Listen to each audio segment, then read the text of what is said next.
All right, my friends, welcome to another episode of the Inevitable Podcast. Today, here I have the massive honor and pleasure to have my friend for over a decade, Adam Burrows. Adam, thank you for joining us here at the show. It's a pleasure to have you here. Thanks so much, Pedro, for having me on. It's amazing that we have been friends for over 10 years now. It's a good reminder of how old we are. That's right, and in a very special setup. But first, for those that don't know, right, Adam is a full-time venture investor, founder of Range Ventures, a firm that is doing an incredible job for Colorado-based technology companies.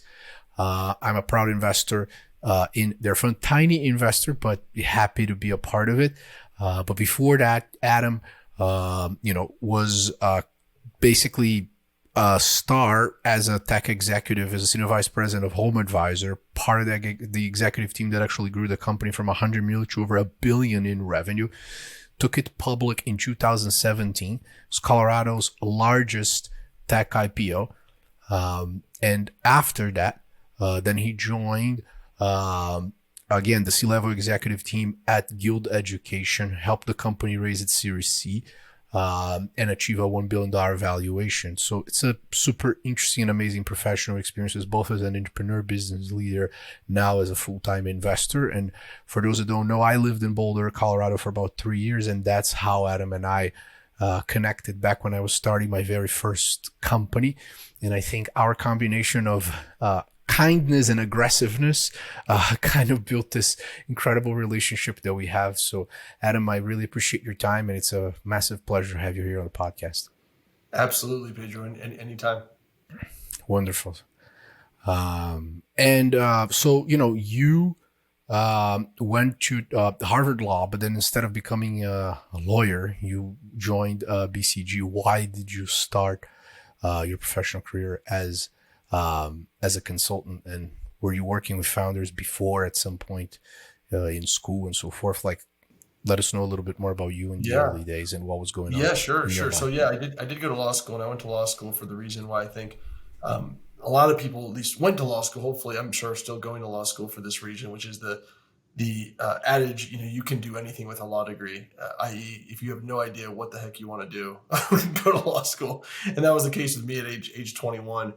Turns out I've come to learn that it's true you can do anything with a law degree, but it's not because of the law degree. It's because the kind of people who go to law school tend to be pretty motivated people, and they end up doing cool things maybe in spite of the law degree in a lot of cases. In my case, and you'll see this as a trend that comes back to why I ultimately love venture and early stage investing.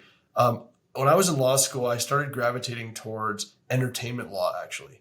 And the reason for that was, I can't sing, I can't dance, I can't act, but I love being around creative people, right? I admire them. I respect them. I'm in admiration of them.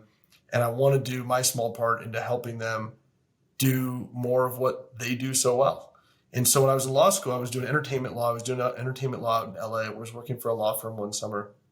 And I remember the moment I was in a phone call with a partner at the law firm. And we were there was a celebrity actor and his business manager. Okay, I think it was Jesse James, actually. Jesse James from Monster Garage, maybe dating myself, this was 15 years ago, was a celebrity married to Sandra Bullock. And the business manager was talking about all the cool things they were doing in the shows and the merchandising and all this. And the lawyer, I was taking notes, right, as the lowly intern. At the end of the call, the lawyer said, "What do you think?" And I made all these notes about all these cool business things that Jesse James could do with his likeness and his image. And the lawyer, he looked at me and he's like, "You need to go talk to the business manager. That's not our job." And I had the realization that I think I'm in the wrong place. My mind works a little bit differently. I just gravitate towards the business side of things. And so long story short, I decided not to go pursue the law angle, was looking for what to do, was fortunate enough to get an opportunity in consulting to kind of get my way into the business world and get that education. And, like the folks at BCG, and decided to give it a shot. So that was kind of my advanced MBA. Baptism by fire, going right into the consulting world. Got it. All right.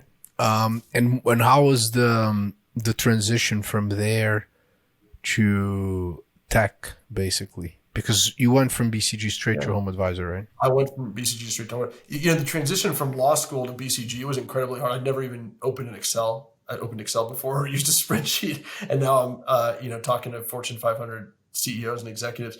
That was hard. The transition from BCG to HomeAdvisor was amazing. Going from consulting where you're traveling, you're going from this client to that client. People are working notoriously brutal work schedules, and going to HomeAdvisor, which was very humane by that standard, and with amazing people working on really innovative thing. It really was almost a turnaround when I joined. The transition was great.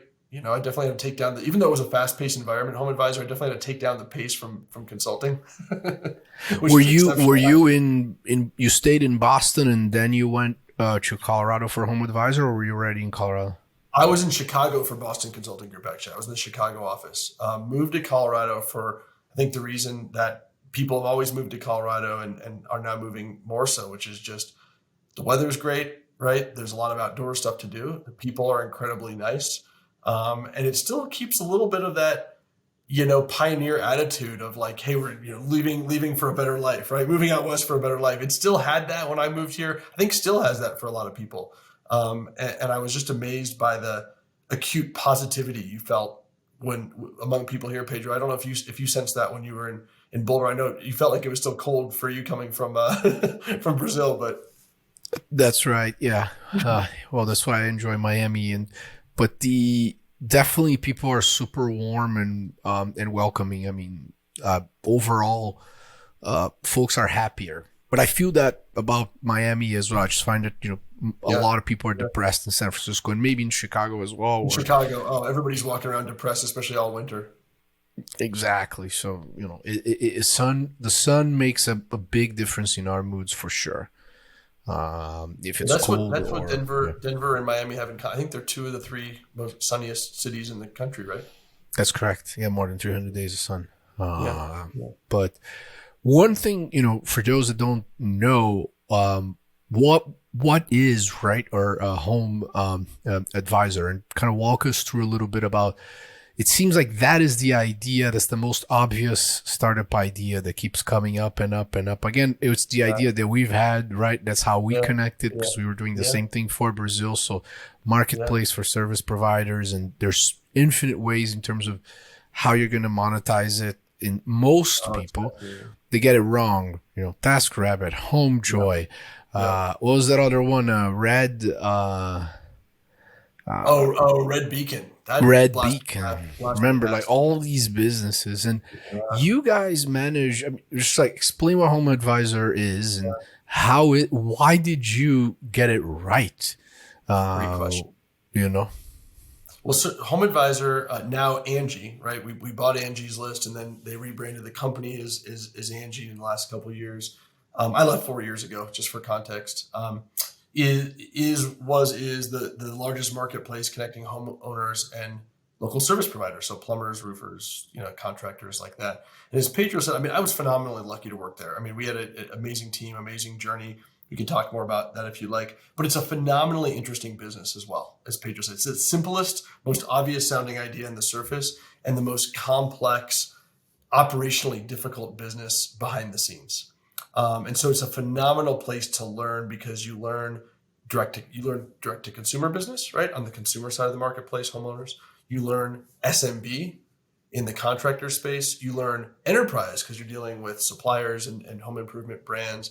You learn, software, because of all the different tools that people are trying to sell these small businesses, in addition to the marketing services that we're selling. So it was a phenomenal place to be. And your point, why we got it right, I think what's interesting is the founders of the company were kind of unique in the startup world, in that they built the company originally. It was called Service Magic back in the first .com boom. And the guys who started it were operations guys. They built an excellent, best in the world inside sales operation and customer care and operations team, right?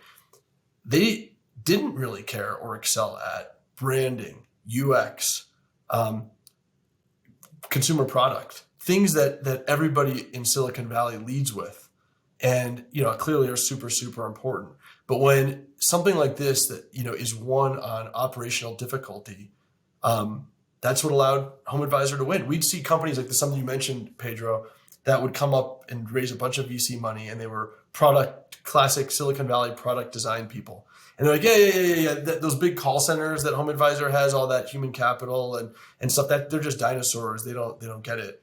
And they would inevitably not work, because this is a space that still needs that. Yelp's the same way, though. Yelp has these giant call centers. That's why Yelp succeeded, right, in serving SMBs. And so I think that was a company where they built the engine first. They built this incredible engine. And then when we came in as part of the executive team that came in 2009, 10, 11, it was kind of a new executive team. We got to build the body of the car around a great engine, right? Where all these other startups would build a really sleek looking body, had no interest in building the actual engine. That's why it worked. Yes. Well, but if you look at the stock performance of Yelp versus Angie, I think that, I think they've both done pretty poorly since they went public, to be honest with you. But the fact that they are multi-billion-dollar public companies in a space that is, just to your point, littered with car. I mean, the number of local small business focused public companies, we can count them on one hand, and the number of high-profile venture-backed startups in the space that have failed, I mean, hundreds. That's right. And it's probably, I think that it's interesting that you say that the founders were operational guys, because my take, at least in terms of having met some of the founders of the not so successful ones, is just that there's this emotional detachment with them versus the actual customer, right? It's a three-sided marketplace. You got to serve the providers as well. So certainly everyone has needed a provider. So you kind of know the pain in the ass that it's like to just find someone that you can trust and schedule it and so forth. But very few founders are aware of the difficulties of being a plumber or having a bathroom remodeling business, right? Or a construction, being a contractor, a general contractor across the board. So what I think was the problem, specifically for the Bay Area based ones or that raise money within the Silicon Valley ethos, was a lack of empathy. So they were building the wrong product ultimately. At least that was the feeling I would get. But I think you're right. It's a common phrase. We would have somebody come into HomeAdvisor and they'd start working. I mean, all of us would do this. We would say, gosh, if I were a plumber, look at all the cool tools and technology, right, that I would want. And we'd all say this, and this is what all those founders say. But the reality is, Pedro, we're not plumbers, nor are we ever going to be, right? And so to your point, having an empathy and understanding for the fact that the people who actually choose to be plumbers have a different set of needs and considerations than we all do. Yeah. And then the other thing also, do you think that impacted being Colorado based impacted the overall culture of the business? And then if so, how? And this comes also from someone like me that, is point number 11 at SendGrid, another great Colorado success story. And the culture was very different because of the fact that it was based in Colorado. But I'll let you speak to it first, and I can then share my. Yeah, sure. So two things here. I think one, the specific type of business we were as a local service business, I think being in the middle of the country was helpful in the sense that, we had empathy for the consumers that existed in most of the country, whereas we would see a lot of Silicon Valley startups in local services. Obviously, the hiring local services in New York and San Francisco is vastly different than almost anywhere else in the country, right? And we would see a lot of that's why TaskRabbit's the best example. I'm going to pick on them for a second. I knew that people there, they were nice people, but that's one that just had so much Silicon Valley hype, right? Every VC saying, hey, I hate when I stand in line for not waiting for the new iPhone, right? That's the service that America wants.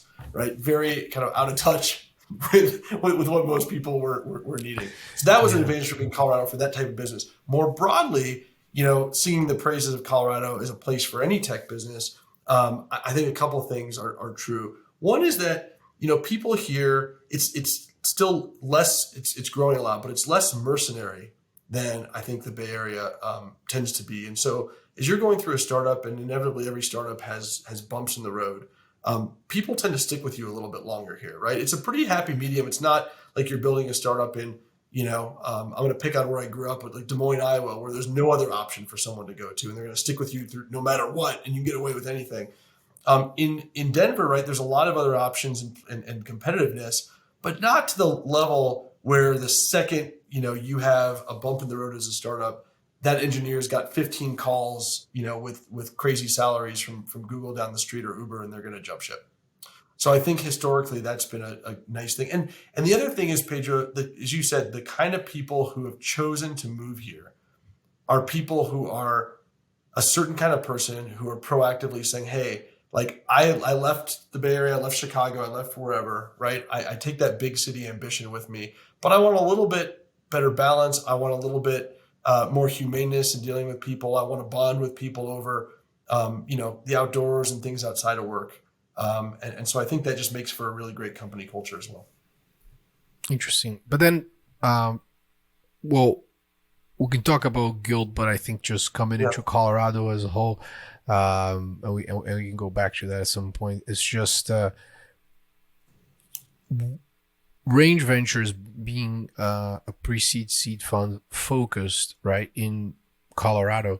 How do you defend that in a world where the workforce has gone remote, at least in terms of, what's your view on that? And I asked this also because I have other friends that just like you and I are emerging managers, and they had geographically focused funds that over the course of the pandemic just expanded because they saw interesting companies, and that was available. So it'll be interesting to just learn your thoughts into that, because I think it's clear for all of us that the format of company building is changing fundamentally, right? Like you guys had an office park in Golden, Colorado I've visited a few times. So it's just, I can't see a regular company investor kind of like setting it up that way, at least not now, So. Yeah. So I love that question. And I got to tell you, we would get that question a lot. I feel as convicted in the local focus that we have. So we're focused on Colorado based companies more than before the pandemic. And why I think venture has gotten so competitive, Pedro, this is part of the thesis, that to systematically win and generate great returns, and to generate great returns, you need to systematically see and win all the deals within a certain bucket, whatever you pick, in my opinion. And that means, I think, as a niche small seed fund, you got to pick some kind of lane that you're going to see everything, and you're going to be systematically advantaged to win everything in that lane. We've picked geography. There's other lanes you can pick too, right? It could be industry, it could be function. You could say like, hey, we focus on businesses that have inside sales organizations, and we crush that. But for us, it's local. So here's what we found.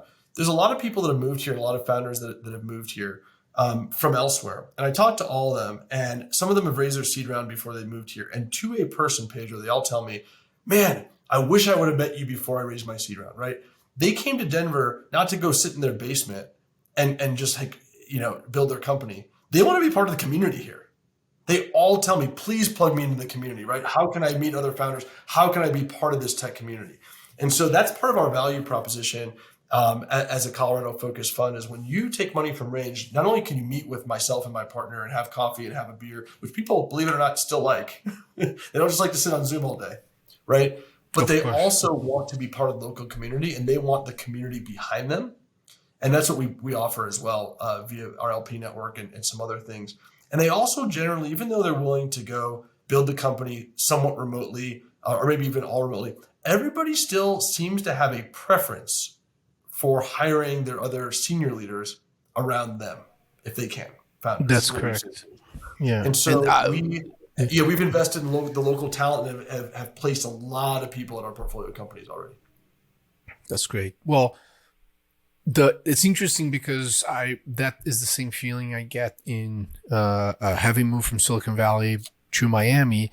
The nice part about the Miami tech ecosystem is that people here, they feel like they can participate and make a difference and really get the right recognition that they would like for themselves, plus be a part of it, be a part of something new, special, and fresh. Whereas in the Bay Area, yet another, and then it will take you in New York, right? Like, I mean, it feels like you got to go through a lot of pain until you reach, certain echelons. So and I wouldn't even call this like the Steve K's rise of the rest kind of thing. It's literally just this shift in how companies are organized and built.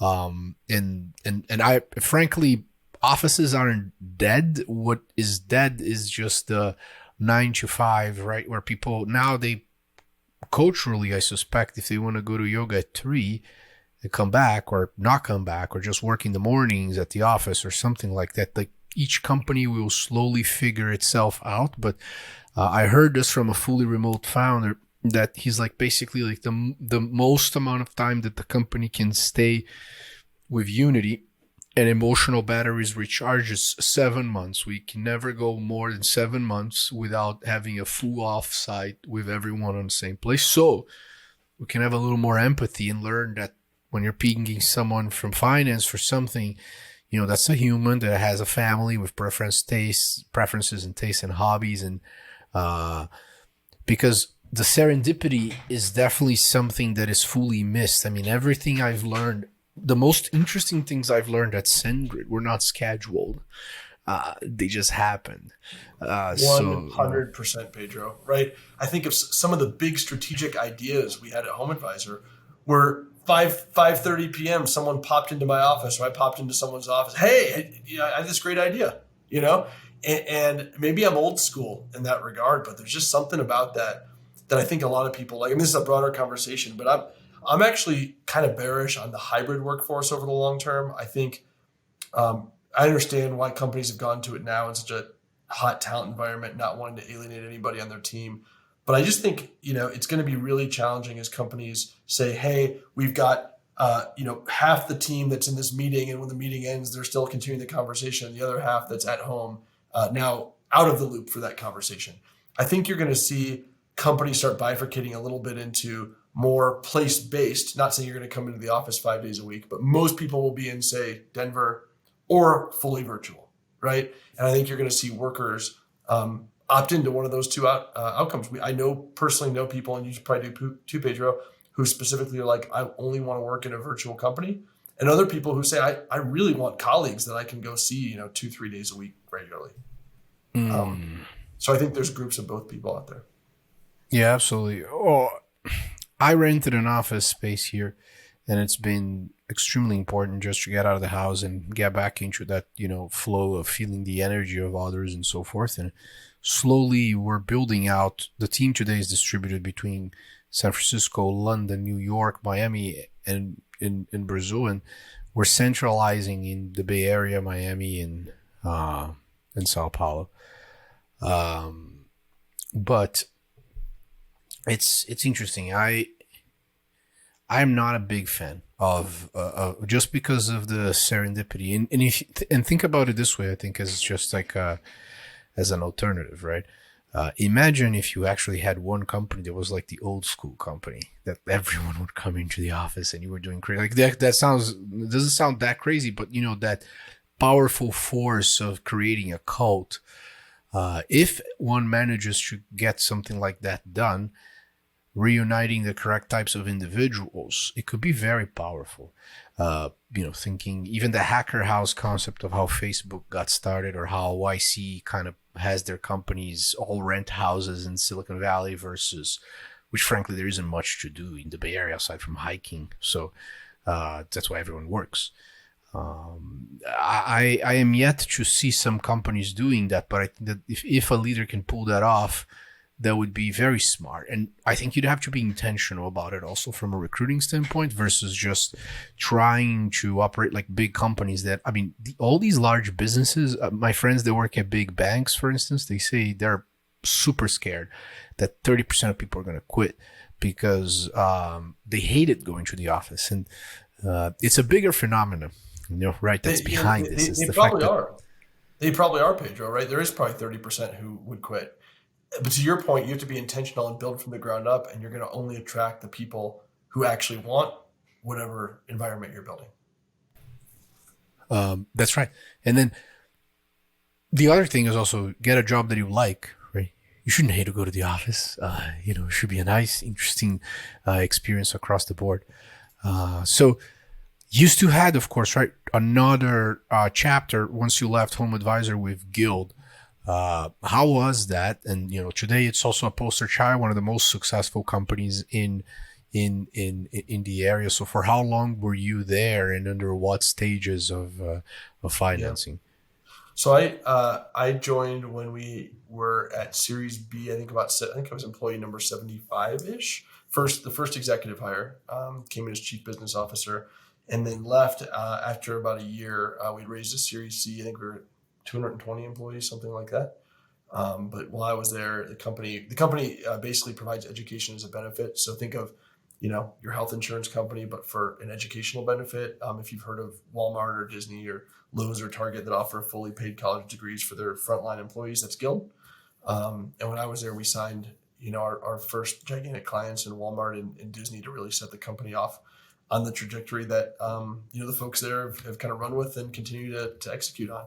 So it was an amazing experience. It was, it wasn't that long, but in that stage of hyper growth startup, 1 year it feels like a lot more than that, but it was a great experience. But then you've made the conscious decision of transitioning to the other side and, become a full-time investor. What was the thinking behind that? And why did you guys decide, right, to focus on Colorado?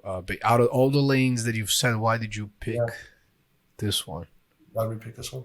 Well, a lot in there, Pedro. So I'll tell you, I always knew I wanted to do this. I had this, I told my wife years and years ago, my dream would be to be a full-time venture capital investor in Colorado, but that seemed like the craziest, most ludicrous idea in the world 10 years ago. Right? Both the stage of career VC was such a more immature market. Colorado was such an immature ecosystem. It was like kind of it felt like to me at the time only one click more realistic than saying I want to be a professional golfer or something like that, right? That just seemed like a pipe dream. And slowly that became more realistic until it's what I'm doing today. So I feel super, super fortunate that I get to do this, and I've somehow figured out a way to make it happen. The reason I always knew I wanted to do this is like I said, what attracted me to entertainment law. I view founders the same way, right? These are really amazingly talented, creative people that are way more creative than I am, way more, talented than I am. And I feel like if I can use the skills set that I do have to help enable them to be better and more effective at what they're doing, that just makes me feel great, right? I feel like the kind of celebrity groupie, and the founders are celebrities in the same way that artists and actors and entertainers were musicians when I was doing the entertainment law thing. So I've always been attracted to that. I also have always been the kind of person that I love going a mile wide and inch deep versus, an inch wide and mile deep, right? I love learning a little bit about a lot of things. I've always been that way. And so that's what else we get to do in this job. We get to meet with founders all day long with different ideas, different visions of the future, right? Different business models. You get to learn about something you never thought you would know anything about. And now you get to spend, consulting was kind of the same way for me, So I always loved that sort of thing as well, Pedro. I realized that when I was at Guild, I loved kind of where we were and trying to form the company. But even after 6 months, I got kind of bored. I was spending my time at night meeting with founders, angel investing, mentoring. I loved having my hand in lots and lots of things. And we didn't talk about what I did at HomeAdvisor, but I had this really unique role that I created where I ran our emerging businesses. I got to have a portfolio of companies and have my hands in lots and lots of things because I get bored super, super easily. So yeah, that's why VC. Why Colorado? In 2019, when I left Guild and I was really with full-time angel investing and advising and was meeting with hundreds of founders with my now partner, Chris. And I noticed a couple things. One, it was, holy crap, right? Colorado tech is unrecognizable to what it was 10 years ago. Every Bay Area company has opened a second office here. It's unbelievable. I have the graphic, right? It's hundreds of companies. You've actually got unicorns and some successful exits happening here. HomeAdvisor, SendGrid, like you said, DataLogix, right? A few others. And then you've got all these people moving here that decided that, Denver's one of the it cities to be in for people in their late 20s, early 30s. So you got all this talent aggregating here, right? We were meeting incredible founders, seeing lots of amazing deal flow. And we'd meet with these founders, and the reception that I and my now partner, Chris, got as angel investors, we got way too good of a reception, right? People were way too excited to meet us, and I didn't get it. We're not that cool. It was basically, they'd be like, wow, you guys have actually done this. You've actually built companies before in the tech space. There's a lot of people in San Francisco that have done that. There's not a lot of people in Denver that have done this as of 2019, right? These founders would go meet with somebody who's from oil and gas family office or a real estate family office raising seed funds. And then meet with us and like, you get it. You know how to build big tech companies. And so that was a pretty good insight. And then just seeing the landscape of what early stage capital options look like here. And there's a lot of great people, but still very, very underdeveloped relative to other even second tier ecosystems like Seattle, Austin, where LA was 10 years ago, right? And those two things combined, Chris and I, my now partners, looked at each other and said, oh my God, there's a huge customer need, right? There's a huge opportunity and a huge secular tailwind happening here with the talent migration and development in Colorado. It's just like we would look at in a startup, Pedro, and say, wow, if you can find a great team, you can find a problem that customers are begging for, so like a product customers are begging for, and you've got a big secular macro trend behind you, that's a good opportunity. That's what we saw. Perfect. Well, I think we also share the reason why I enjoy venture so much. I like the game more than anything else, just the intellectual curiosity aspect of the business where you're always getting smarter, and all the incentives around the table force you to be at your best behavior at all times, because you have a big responsibility managing capital for other individuals while taking care of leaders of the future, right? So there isn't really room to make mistakes, which is the shocking part when you actually learn so much poor behavior on the part of other venture investors. So seeing that, I think on a compounding basis every year, investors lose power is a good thing, because the ones that will win in the future will have, they'll be good people. Like there's no room for incompetence. So at least in the super competitive rounds, but I appreciate what you said about curiosity and just learning 1% about 100% of things. That's probably where every good investor is. I love how you put that. I mean, I think that's fascinating. Venture is such a constant learning curve, and it's full of contradictions, like you said, right? Especially we're operating in the local market. Our reputation is everything. We can't be wrong. We can't make a mistake on our reputation, but we can make lots of mistakes on our investments, right? We're expected to. We're going to make lots of mistakes on our investments. And that's a contradiction, right? Similarly, it's interesting. We as venture investors, Pedro, I'd love to hear your take on this. We have this contradiction where I recently wrote a blog article about this. We need to be imaginative. We need to have open minds. We need to jump into things that are irrational sounding, right? That founders get us excited about.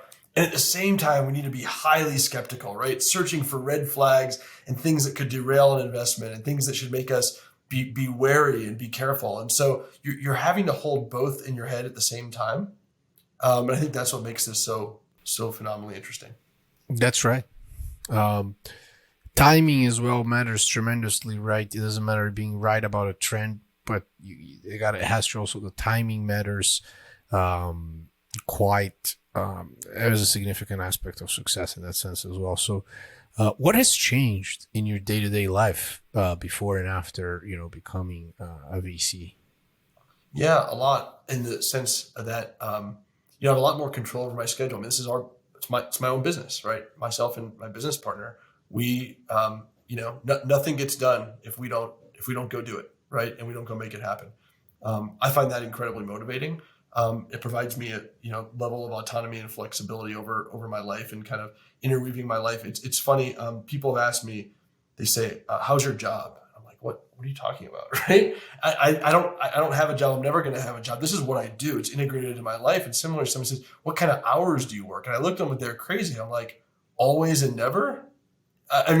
So I think that's the difference of having your own business and also having something that is so your occupation or your vocation is just equivalent to who you are as a person and what you do and what you find intellectually interesting. And that's what this is for me, right? So that's how it's changed. Whereas before, even though I was always been a very motivated person, take a lot of ownership, you're working for somebody else, you're working for a company, it's still a job. There's still a little bit of compartmentalization, right? Of I'm working or I'm not working.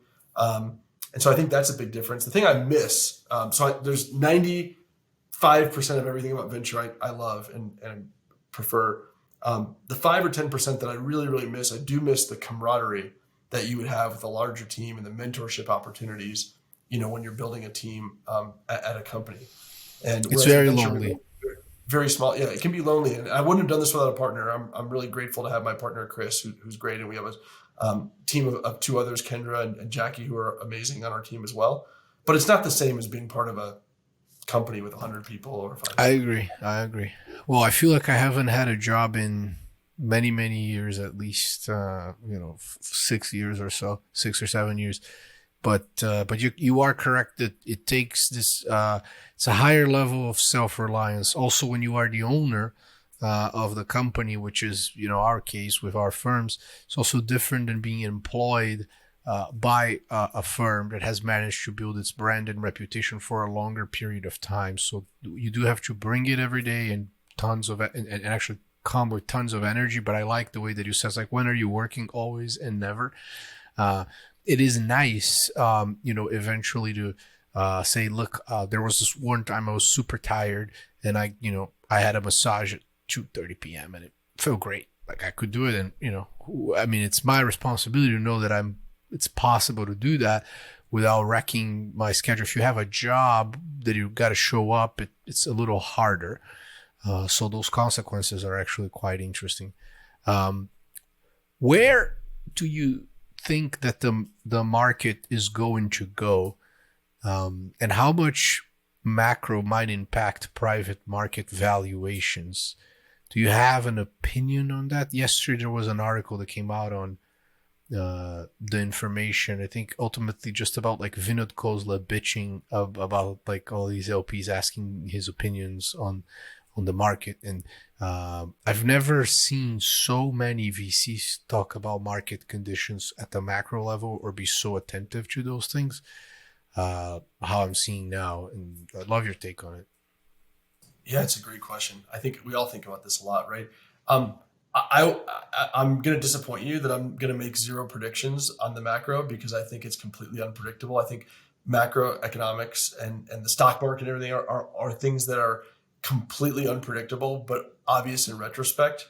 And everybody who had it right didn't have the foggiest idea because they'll be wrong about the next thing. I remember all the people who called 2008 and were geniuses were dead wrong about everything afterwards, right? So it's throwing darts when it comes to macro. I tend to be a huge fan of Bill Gurley from Benchmark, and when he talks about this, and people ask him, and he says, if you're getting into venture, you have to expect there are going to be, in a 10-year fund, 15-year fund, and a 20, 30-year venture career, there are going to be up years, there's going to be down years from a macro perspective. And so to some extent, you got to be a little lucky, but to another extent, you just got to have the right emotional disposition to not get too down in the years where the macro turns against you and not get too up when things are euphoric like they were, in 2021, if you're in the harvest mode, especially. But there's also that countervailing effect, Pedro, that if you're lucky enough to have capital to deploy and have an existing portfolio, the years where it's good to exit, right, your companies are the years where it's bad to enter new companies because valuations are high. And the inverse is also true. So I think you've got to roll with the punches on this one. And I'm not going to predict, nothing's going to surprise me from a macro perspective 12 months from now. My prediction is that we're going to see a correction in valuations across the board, primarily because now there is a significant contingent of institutional asset allocators losing money because IPOs have been the new down round. Just the correction was so deep. We're recording this now. It's February 1st, 2022, and the last 2 months or so for tech stocks that did go public, it's been pretty terrible. If folks that did invest in that IPO, there are many names of good businesses, but they've lost 40 to 70% in value.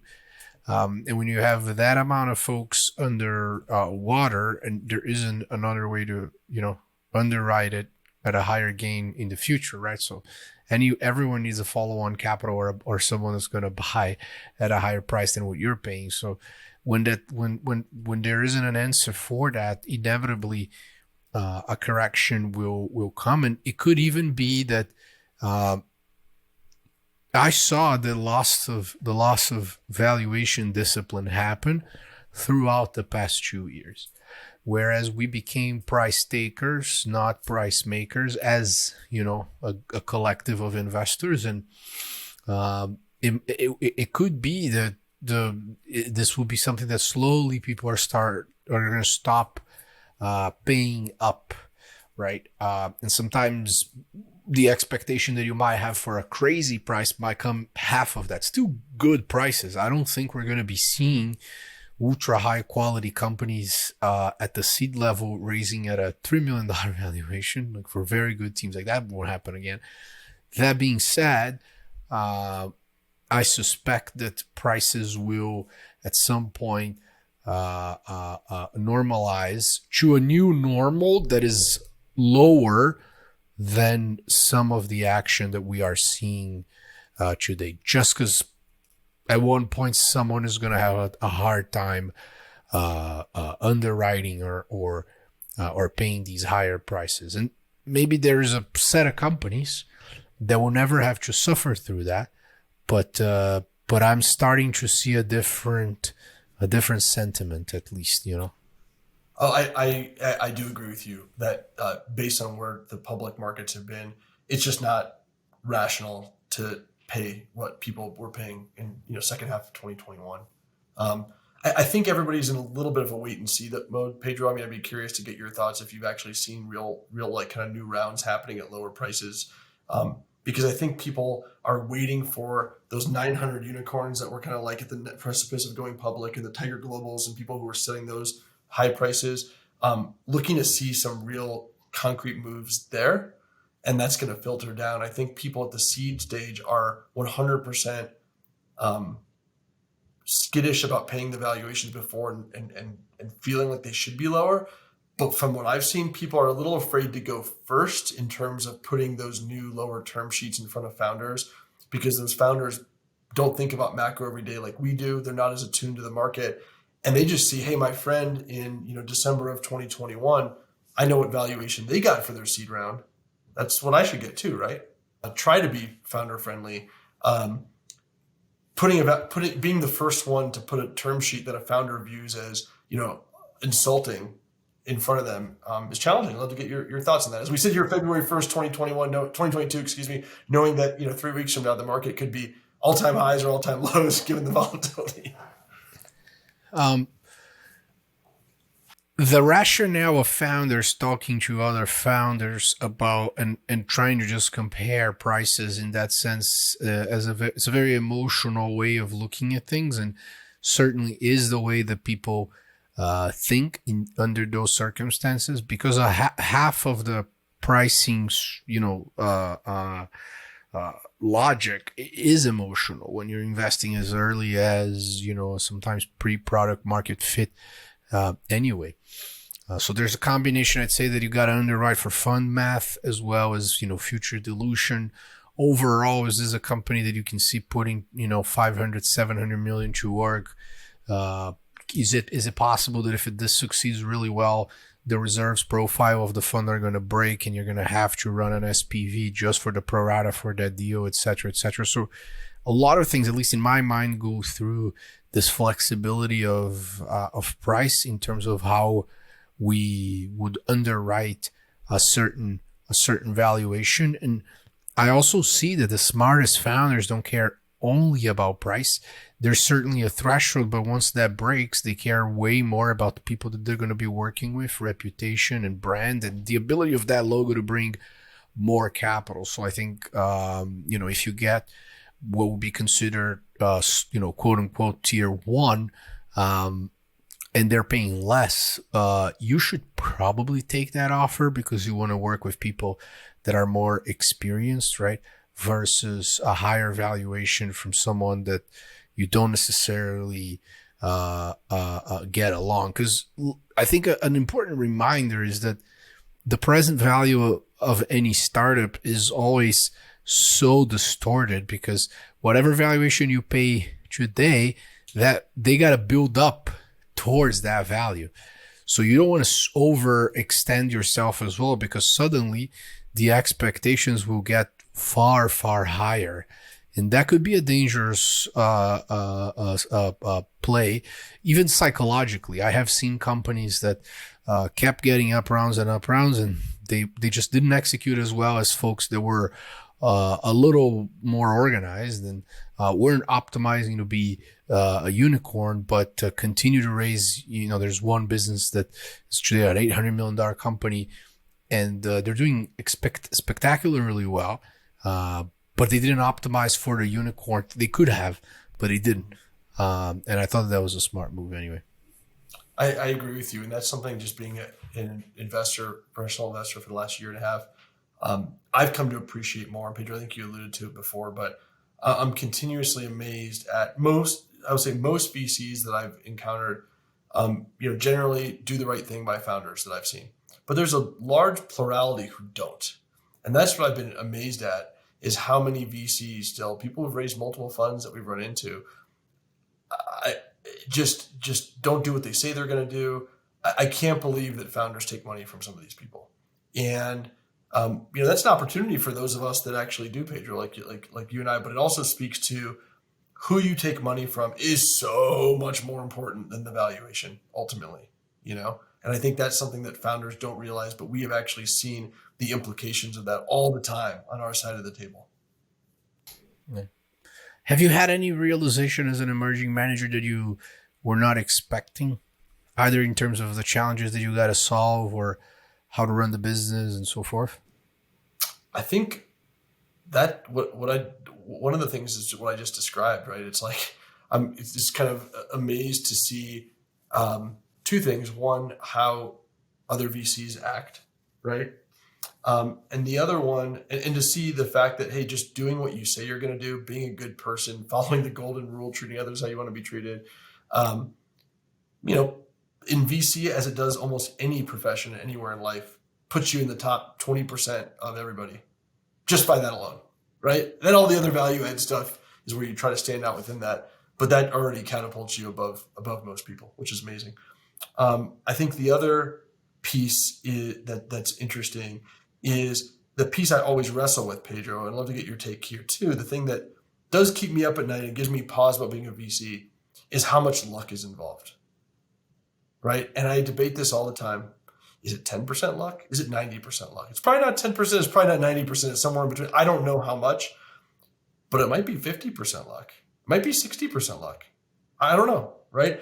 And the knowledge that we can wake up every day and do the best we can and give it our all and spend all of our mind share thinking about this stuff. And we could just get unlucky, or someone else could be doing none of the work that we do, not doing right by founders. And then they do get lucky and they're, touted as the best investor in the world. That's what keeps me up at night a little bit. Right.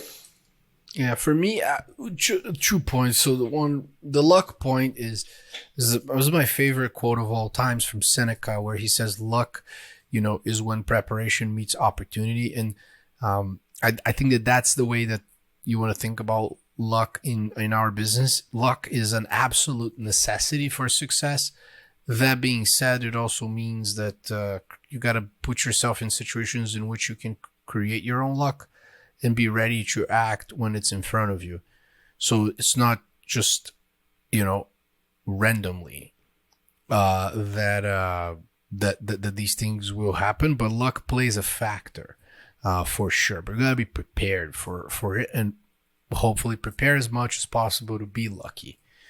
So those were, I think, I think that's right, but I think it's particularly salient in our industry because it's a hits-driven industry, right? With power law, and you get 1 out of 30 in your fund, it could make your entire fund, your entire reputation, everything, right? Yeah, for sure. And the second thing I would say is that I never realized that it would be as busy as it is, in the sense that when you're running the firm and starting and raising meeting founders is just another thing that you have to do. I miss the days of when I was an associate at Funders Club, and that's all I did. Didn't have to raise money. That was amazing. All you did was you help people, and you fund people. And when you don't do any of these things, you're still meeting incredible people. Is 100% the favorite part of the job. I don't do it as often as I wish. And I think that there's the light at the end of the tunnel. At least, it's when you as an emerging manager get to that land of perpetual capital access. And then that's all you do, right?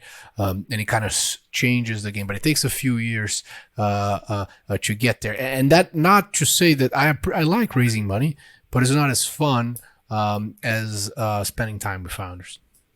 You're right. That's something else too, right? Is it's not just spending time with founders. It's actually not just LPs, Pedro, and LP management and trying to build LPs. It's also building relationships with other funds, right? As a seed fund, it's by nature more of a collaborative stage where almost every round has 2, 3, 4 funds. We love that. We love working with other funds, right? We exchange deals with other funds, but managing that whole pipeline and those relationships, it's a whole nother piece of the equation, right? We try to help our portfolio companies hire. Managing relationships with talent, prospective talent, is a whole nother pipeline to manage.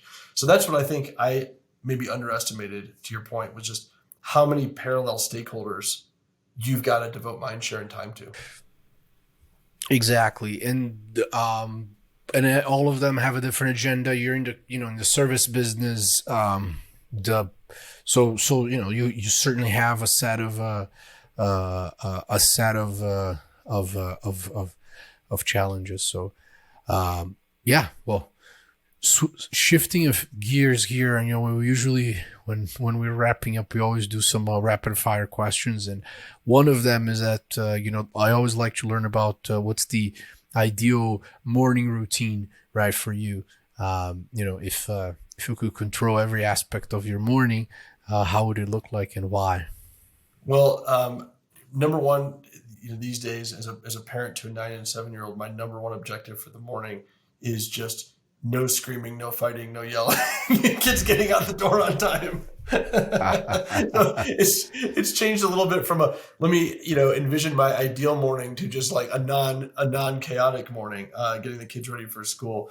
But in all honesty, in an ideal morning, I think I definitely love. I'm a coffee addict, at least one per morning, not beyond that. I got enough energy that if I have more than one, it'll put me over the top. But coffee, exercise, obviously get you in a better place to start the day. Some time with my kids, in a non-chaotic fashion, where there's no deadline to get out the door, is always a great way to start the day as well. And trying not to get sucked into, at least having a small amount of time before you get sucked into the emails and the Slack messages that are inevitable in the day. Yes. Something new that you started doing that significantly improved your life. Could be something you bought or a new little habit or something. Yeah. So the pandemic, I think everybody picked up a new COVID hobby. My hobby was golf that I picked up. It was the first thing you could do. May of 2020. They announced, okay, the golf courses are, which now it seems so ridiculous, right? That they would close golf courses, but then back then we didn't know what was going on. And they announced golf courses were back open. I called a friend of mine and says, you have golf clubs, right? He said, yeah. I'm like, something, we're all looking to get out of our house, something to do. And I got hooked on golf, and I love the fact that you can be outside. I love the fact that it's kind of meditative for me, where it's slow enough that you have time to relax a little bit, think about your next shot, think about the strategy. But it's fast paced enough where you don't get caught too much in your head, start thinking about work too much. So it is really meditative. It's obviously hard to get that 4 or 5 hours to really get a good round in, but I've been trying my best, and it's I really enjoy it. Perfect. What was your biggest fear? You know what? I think from a professional standpoint, it's what you just said. I'm going to do everything. I'm going to do everything right, and I'm going to get unlucky. And you know what happens? Yeah. Oh, interesting. Is there a company you wish you would have funded? And why? Well, I haven't been at this long enough to have a list of all the ones we passed on that did great. I hope if we do our job well, we're going to have a huge long list, because Colorado is going to produce so many unicorns and so many great companies that we're going to have a bunch of good ones we do and a bunch we don't do. So I don't have that list yet. We will have it. I will tell you the one company that I never saw because I wasn't investing back then, but I would like to think I would have done it if I could have, is a company here called Amp Robotics in Colorado. It's a Series B Sequoia-backed company. The founder's incredible. And it's one of the few companies that is a true double bottom line companies. I know a lot of companies say this, but what they do is they make recycling robots that make the recycling process more efficient, more cost effective. And the beauty of that business is the better and more effective their robots get, the more cost effective it is to recycle, the more recycling happens. And so I think that's just such an elegant business. It's a great business model, and it's an incredible founder, just cool technology. I mean, they're literally using computer vision to tell what kind of garbage is passing over a super fast assembly line. Interesting. Wonderful. Well, Adam, it was really good catching up with you and doing it on the record, as always. Looking forward to seeing you soon. I think we'll see each other in April. And thank you so much for your time. And we appreciate, you being a part of the Inevitable community here. Thank you so much, Pedro. Love what you're doing. It's always a treat to catch up. All right.